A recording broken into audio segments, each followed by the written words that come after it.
Hello friends, రీసెంట్గా SSMB సంబంధించి ఒక పోస్టర్ అయితే రిలీజ్ అయింది. ఈ నవంబర్ 7న పృథ్వీరాజ్ సుకుమారన్ గారు యాంటాగనిస్ట్ అంటే విలన్ రోల్ చేస్తున్నారు ఈ మూవీలో. దీనికి సంబంధించి ఒక లుక్ అయితే వైరల్ అయింది. దీన్ని చూసి ఆన్లైన్ మొత్తం విపరీతమైన ట్రోలింగ్స్. ఎందుకంటే ఈ లుక్ పోలిన చాన్ ఇండస్ట్రీలో ఇలాంటి మూవీస్ వచ్చాయి. దీన్నే India's greatest director, number 1 director అంటూ మనం రాజమౌళి గారిని పిలుచుకుంటాం. అలాంటి డైరెక్టర్ ఈ రోల్ కి సంబంధించి ఏదైతే డిజైనింగ్ ఉందో అది కాపీ కొట్టినట్లు ఉంది అంటూ చాలా మంది ట్రోలింగ్ చేస్తున్నారు. ముఖ్యంగా చెప్పాలంటే హాలీవుడ్ నుంచి డాక్టర్ ఆక్టోపస్ కానివ్వండి, లేకుంటే ఇటు బాలీవుడ్ నుంచి క్రిస్ 3లో కాల్ ఏదైతే విలన్ ఉంటాడో, విలన్ ఎలాగైతే సేమ్ వీల్ చైర్ లో కూర్చొని ప్యారలైజ్ అయ్యి జస్ట్ ఒక చేయి మాత్రమే పనిచేస్తుంది. మెయిన్ గా ఒక చేతిలో 2 ఫింగర్స్ మాత్రమే పనిచేస్తాయి.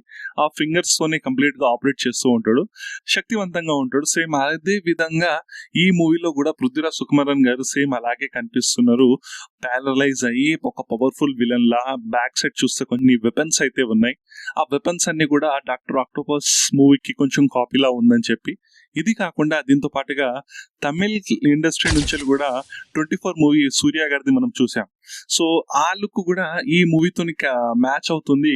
సూర్య గారు ఏదైతే విలన్ రోల్, యాంటాగనిస్ట్ రోల్ చేస్తారు కదా, అందులో ప్యారలైజ్డ్ అని చెప్పి కంప్లీట్ బాడీ మొత్తం పనిచేయదు, కేవలము అంటే కేవలం తల మాత్రమే పనిచేస్తుంది. కంప్లీట్ గా ప్యారలైజ్ అయి ఉంటారు సూర్య గారు కూడా. సో ఆ లుక్స్ అన్ని కాపీ కొట్టి రాజమౌళి గారు మూవీ తీస్తున్నారా అని చెప్పి చాలా మంది ఇండియాలో నార్త్ ఆడియన్స్ కానివ్వండి, ఇటు తమిళ ఆడియన్స్ కానివ్వండి విపరీతంగా ట్రోల్స్ చేస్తున్నారు. ఎందుకంటే ఇండియాస్ నెంబర్ 1 డైరెక్టర్ రాజమౌళి గారు కాబట్టి క్రిటిసిజం అయితే ఉంటుంది, కానీ అక్కడ ఉన్నది రాజమౌళి గారు. సో రాజమౌళి గారిని తక్కువ అంచనా వేయడానికి అస్సలు లేదు. తను ఏం తీయబోతున్నారు అనేది ఇమాజినేషన్ కే వదిలేద్దాం. దాని తర్వాత ఈ మంత్ నవంబర్ 15th ఒక అప్డేట్ రాబోతుంది అని చెప్పి రాజమౌళి గారి దగ్గర నుంచి ఒక మూవీ టీం నుంచి ఒక అప్డేట్ అయితే వస్తుంది. సో ఆ అప్డేట్ లో ఒక చిన్నపాటి టీజర్ కూడా రిలీజ్ అవుతుందని చెప్పి అంటున్నారు. సో దాని వరకు వెయిట్ చేద్దాం. ఇంకోటి ఏంటంటే ముఖ్యంగా రాజమౌళి గారి మీద హోప్స్ పెట్టుకోవాలి. ఎందుకంటే బాహుబలి టైంలో కూడా ఇలాగే క్రిటిసిజం అనేది చూపించింది ప్రభాస్ గారి మీద.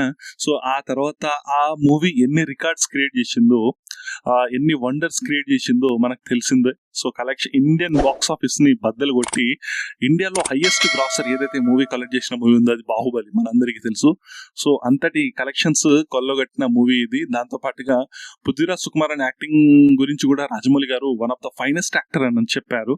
సో అలాంటప్పుడు రాజమౌళి గారి మూవీస్ మనం చూసుకున్నట్లయితే మాక్సిమం రాజమౌళి గారి మూవీస్ లో విలన్స్ కి చాలా ఇంపార్టెంట్ రోల్ ఉంటుంది. హీరో ఎంత ఇంపార్టెంట్ ఉంటుందో విలన్ కూడా అంతే ఇంపార్టెంట్, అంతే పవర్ఫుల్ గా ఉంటాడు. అంటే ఎంత విలన్ పవర్ఫుల్ గా ఉంటే హీరోకి అన్ని ఎలివేషన్స్ వస్తాయని చెప్పి. సో అంత ప్యారలైజ్ అని కాకుండా మూవీకి సంబంధించిన ఇంకా అప్డేట్స్ వచ్చే వరకు వెయిట్ చేద్దాం. దాని తర్వాత మనం చూద్దాం. ఎందుకంటే నార్మల్ గా రాజమౌళి గారి మూవీస్ అన్ని హిస్టారికల్, కల్చరల్ మూవీస్ ఉంటాయి. కానీ ఈసారి ఈ మూవీలో మనం చూసినట్లయితే ఇది కొంచెం సైన్స్ ఫిక్షన్ మూవీలా కనిపిస్తుంది. కొద్దిగా మూవీ వచ్చే వరకు అయితే మనం చెప్పలేము, టీజర్ ట్రైలర్ వరకు, కానీ కొంచెం ఇప్పుడున్న పోస్టర్ ప్రకారం అయితే కొంచెం సైన్స్ ఫిక్షన్ లా కనిపిస్తుంది. సో ఈసారి ఇండియన్ మార్కెటే కాదు, ఇంటర్నేషనల్ మార్కెట్ ని కూడా షేక్ చేయాలని చెప్పి రాజమౌళి గారు ట్రై చేస్తున్నారు. సో హోప్ ఈ మూవీ మంచి బ్లాక్ బస్టర్ అవ్వాలని చెప్పి, ఇండియన్ రికార్డ్స్ అన్ని తిరగరాయాలని చెప్పి, ఏదైతే 2000 crores మార్క్ ఉందో దాన్ని కూడా క్రాస్ చేసి టాలీవుడ్ నెంబర్ 1 ప్లేస్ లో ఉండాలని చెప్పి మనస్ఫూర్తిగా కోరుకుందాం. నెక్స్ట్ సెగ్మెంట్ వచ్చేసి ఈ మంత్ 14th శివ మూవీ వచ్చేసి రిలీజ్ అవుతుంది. ఇండియన్ ఫిలిం ఇండస్ట్రీకి ఒక మైల్ స్టోన్ లాంటి మూవీ ఇది. బిఫోర్ శివ ఆఫ్టర్ శివ అన్నట్లు ఇండియన్ ఫిల్మ్ ఇండస్ట్రీని చూస్తాం మనము. సో ఈ మూవీ అనేది డెబ్యూట్ డైరెక్టర్ రామ్ గోపాల్ వర్మ గారు దీన్ని డైరెక్ట్ చేయడము, ఫస్ట్ మూవీయే ఇండియన్ హిస్టరీని షేక్ చేసేలా మూవీ ఉండడం, ముఖ్యంగా తెలుగులో బ్లాక్ బస్టర్, ఒక ఇండస్ట్రీ హిట్. ఆ తర్వాత హిందీలో కూడా దీన్ని ఏమంటారు బైలింగ్వల్ చేసి మళ్ళీ రిలీజ్ చేశారంటే మళ్ళీ షూట్ చేసి. సో అక్కడ బ్లాక్ బస్టర్ అయింది, తమిళ్లో బ్లాక్ బస్టర్ అయింది. సో ఈ మూవీకి చాలా క్రేజ్ ఉంది. ముఖ్యంగా ఈ మూవీలో నాగార్జున గారి యాక్టింగ్, ఏదైతే ఒక చైన్ సీన్ ఉంటుందో ఆ చైన్ సీన్ కే సపరేట్ ఫ్యాన్ బేస్ అనేది ఉంది కంప్లీట్ గా. సో ఈ మూవీని ఆఫ్టర్ 36 years తర్వాత ఈ మూవీ రిలీజ్ అవ్వబోతుంది థియేటర్స్ లో. ముఖ్యంగా దీని సౌండ్ సిస్టమ్ గురించి చాలా ఎక్కువ మాట్లాడుకుంటాం మనం. సౌండ్ సిస్టమ్ ఆ రోజుల్లోనే తీసే విధానం కానివ్వండి, టెక్నిక్ కానివ్వండి, సౌండ్ సిస్టమ్ కానివ్వండి చాలా బాగున్నాయని చెప్పి. సో ఇప్పుడు రిలీజ్ లో 4K రెజల్యూషన్ తో డాల్బీ టెక్నిక్ తో సౌండ్ సిస్టమ్ ఉండబోతుంది అని చెప్పి చెప్తున్నారు. సో నేను ఆ టైంలో ఈ మూవీ చూడలేదు. సో ఈసారి 14th నవంబర్ కి నేను కూడా మూవీ చూడడానికి ట్రై చేస్తున్నప్పుడు నేను లేను నిజం చెప్పాలంటే. సో ఈ మూవీ వచ్చిన తర్వాత నిజంగా మరి ఈ మూవీకి ఇంత ఎక్స్పెక్టేషన్స్, ఇంత హైప్ ఉంది కదా, నిజంగానే హైప్ కి వర్త్ ఉందా, ఆ టైంలో అలా ఎలా ఉంది మూవీ అనేది నేను కూడా ఈ మూవీ చూసి మీకు రివ్యూ ఇవ్వడానికి ట్రై చేస్తాను. యా, నెక్స్ట్ వచ్చేసి మన తమిళనాడు లో ఉన్న మెయిన్ స్టోరీ ఏంటంటే బాలయ్య బాబు గారు జైలర్ 2 మూవీకి నో చెప్పారంట. ఎస్, జైలర్ 2 మూవీకి. అయితే జైలర్ 2 ఒక బ్లాక్ బస్టర్ హిట్ అయింది. తమిళ ఇండస్ట్రీకి దాదాపు 550 కోట్లు పైగా కలెక్ట్ చేసిన మూవీ ఇది తమిళ ఇండస్ట్రీకి. అయితే తమిళ ఇండస్ట్రీకి ఏంటంటే ఒక 1000 కోట్ల మార్క్ అనేది తెలుగు ఫిలిం ఇండస్ట్రీకి ఉంది, ఆ తర్వాత హిందీ ఫిలిం ఇండస్ట్రీకి ఉంది. తమిళ ఫిలిం ఇండస్ట్రీ చాలా పెద్ద ఇండస్ట్రీ. అక్కడ నుంచి 1000 కోట్ల మూవీ అనేది ఒకటి కూడా లేదు.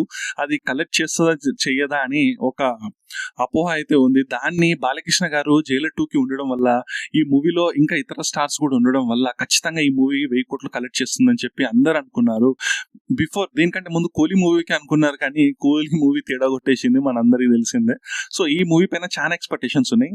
ఇందులో కెమియో రోల్స్ కున్న ఇంపార్టెన్స్ అయితే అంతా ఇంత కాదు. అటు మోహన్ లాల్ గారు కానివ్వండి, ఇటు రాజ్ కుమార్ గారు కానివ్వండి, రజనీకాంత్ గారి కానివ్వండి, కంప్లీట్ రజనీకాంత్ గారి swag, action sequences, Mohan Lal గారి యాక్షన్ సీక్వెన్సెస్, అటు రాజ్ కుమార్ గారి యాక్షన్ సీక్వెన్సెస్, ఎక్స్ట్రాడినరీ మూవీ.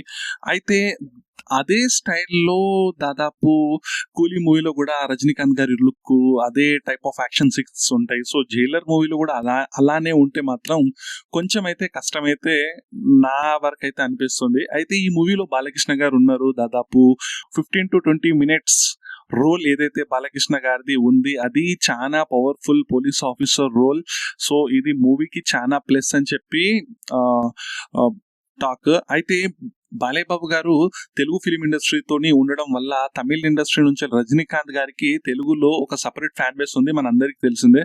ఇక్కడ హీరోకి ఎంతైతే క్రేజ్ ఉంటుందో సేమ్ రజనీకాంత్ గారికి కూడా అంతే క్రేజ్ ఉంది. సో అటు రజనీకాంత్ గారు ఇటు బాలయ్య బాబు గారు కలిసినట్లయితే ఆటోమేటిక్ గానే మంచి ఓపెనింగ్స్ అయితే వస్తాయి. బాలయ్య బాబు ఉండడం వల్ల ఇంకా బీభత్సమైన కలెక్షన్స్ వచ్చే ఛాన్స్ ఉంది. ఈజీగా ఒక యావరేజ్ టు పాజిటివ్ టాక్ వచ్చినట్లయితే 200 to 250 crores తెలుగు స్టేట్స్ నుంచే కలెక్ట్ చేస్తుంది. ఆ తర్వాత తమిళ ఇండస్ట్రీకి మంచి మార్కెట్ ఉంది. హిందీలో మార్కెట్ లేనప్పటికీ తమిళ ఇండస్ట్రీ మంచి మార్కెట్ ఉంది. అటు కన్నడ, మలయాళంలోనూ మంచిగా నడుస్తుంది. ఈజీగా 1000 కోట్లు కొడుతుందని చెప్పి అనుకున్నారు. కానీ రీసెంట్ అప్డేట్ అఫీషియల్ గా ఇంకా ఇన్ఫర్మేషన్ అయితే రాలేదు మనకి.